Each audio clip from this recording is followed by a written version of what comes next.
अरे माँ जी, जल्दी चलिए, देखिए आपके घर के बाहर एम्बुलेंस आई है। गायत्री भागती हुई दरवाजे पर आती है।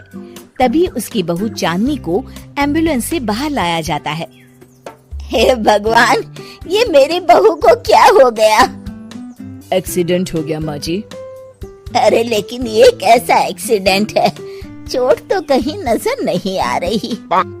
अरे माँ जी, दिमाग में अंदरूनी चोट लगी है और ये अपनी याददाश्त खो बैठी है। हैं? मेरी बहू याददाश्त खो बैठी है, अब क्या होगा? आप फिक्र मत करिए, बस इनका अच्छे तरीके से ख्याल रखिए। मैंने दवाइयाँ दे दी हैं, अब मैं चलता हूँ।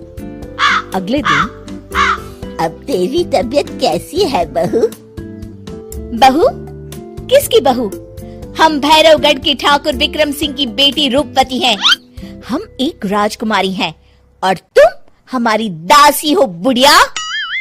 अरे बेटा विशाल, बहू कैसी बहकी बातें कर रही है। अरे कुछ मत पूछो माँ, रात को मुझसे अपने पैर दबा रही थी। सर पर चोट लगने की वजह से इसका दिमाग पूरी तरह खराब हो गया है और ये अपने आप को राजकुमारी समझ रही है। तभी वहाँ चांदनी आ जाती है। तुम दोनों यहाँ क्या खुसुर फुसुर कर रहे हो? कहीं तुम दोनों मिलकर हमारे खिलाफ कोई षड्यंत्र तो नहीं रच रहे हो? हम तुम्हारा सर तलवार से उड़वा देंगे, समझे? अरे नहीं नहीं राजकुमारी जी, हम तो आपके सेवक हैं। भला हमारी इतनी हिम्मत? कहिए, आपने यहाँ हॉल में आने का कष्ट कैसे किया? हमें बहुत भूख लगी है। ए दासी, जल्दी से हमारे लिए भोजन का प्रबंध करो। आज हम शाही कबाब खाएंगे। विशाल अपनी माँ को चांदनी की बात मानने के लिए इशारा करता है। ठीक है राजकुमारी जी, मैं अभी आपके लिए भोजन लेकर आती हूँ। इस तरह विशाल और उसकी माँ ना चाहते हुए भी चांदनी की जी हजूरी में लगे रहते हैं। लाओ माँ, जल्दी से मेरा टिफिन दो, मुझे देर हो रही है। अरे ठहर जा, जरा दम तो लेने दे मुझे। सारे घर का काम मुझे अकेली को करना पड़ता है। तेरी बीवी तो राजकुमारी बनी बैठी है, सारा दिन हुक्म चलाती रहती है। अरे माँ, मेरा भी तो यही हाल है। फिलहाल तुम मेरा टिफिन दे दो, मैं चला। रुको, कहाँ जा रहे हो? अरे मर गया रे, ये कहाँ से आ धमकी? आज हमारा जुहू चौपाटी घूमने का मूड है और हमें अपने लिए नई साड़ियाँ भी खरीदनी है। चलो जल्दी से अपना वाहन निकालो और हमें ले चलो। अरे अब तो मैं गया काम से। अगर आज मैं वक्त पे ऑफिस नहीं पहुंचा तो मेरा बॉस मुझे नौकरी से निकाल देगा। मरता क्या न करता। आखिरकार विशाल चांदनी को घुमाने ले जाता है और चांदनी अपने लिए ढेर सारी शॉपिंग भी करती है। ए दासी, टीवी पर कपिल शर्मा के आने का समय हो गया है, जल्दी से टीवी शुरू करो। अरे वाह, कपिल शर्मा तुझे याद है, बाकी कुछ याद नहीं। बहू तू तो बड़ी चालू लगती है, अपने फायदे की हर चीज तुझे याद रहती है।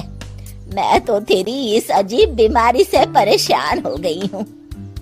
अगले दिन, अरे डॉक्टर साहब, आप इतने दिन से मेरी बहू का इलाज कर रहे हैं, लेकिन उसकी बीमारी तो सुधरने के बजाय और बढ़ती जा रही है। अरे माँ जी, ये दिमागी बीमारी है, बेचारी की याददाश्त चली गई है। वापस आने में थोड़ा वक्त तो लगेगा ही ना। गायत्री डॉक्टर से बात कर ही रही होती है कि तभी उसकी पुरानी सहेली शीला वहाँ आ जाती है। शीला को देख अचानक डॉक्टर घबरा जाते हैं।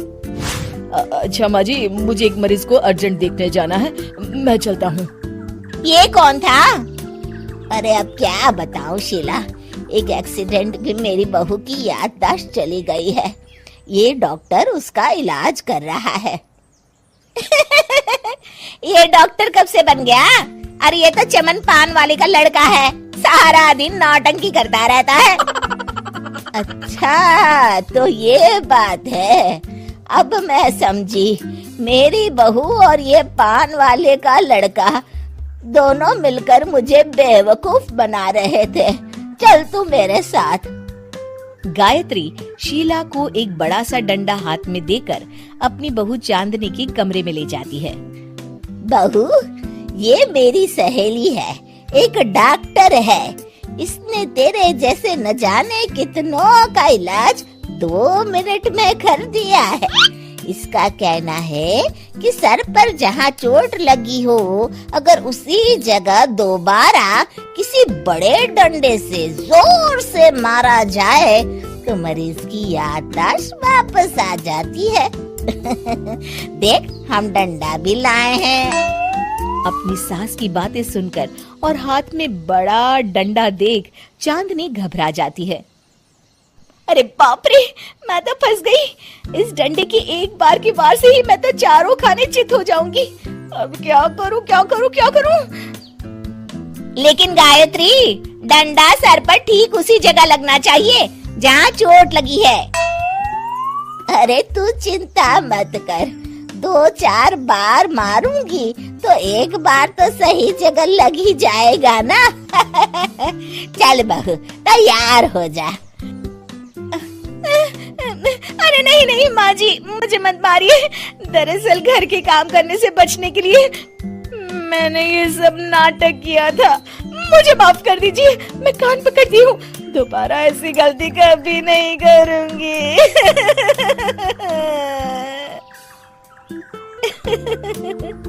क्यों दोस्तों, कहानी कैसी लगी हमें जरूर बताइएगा।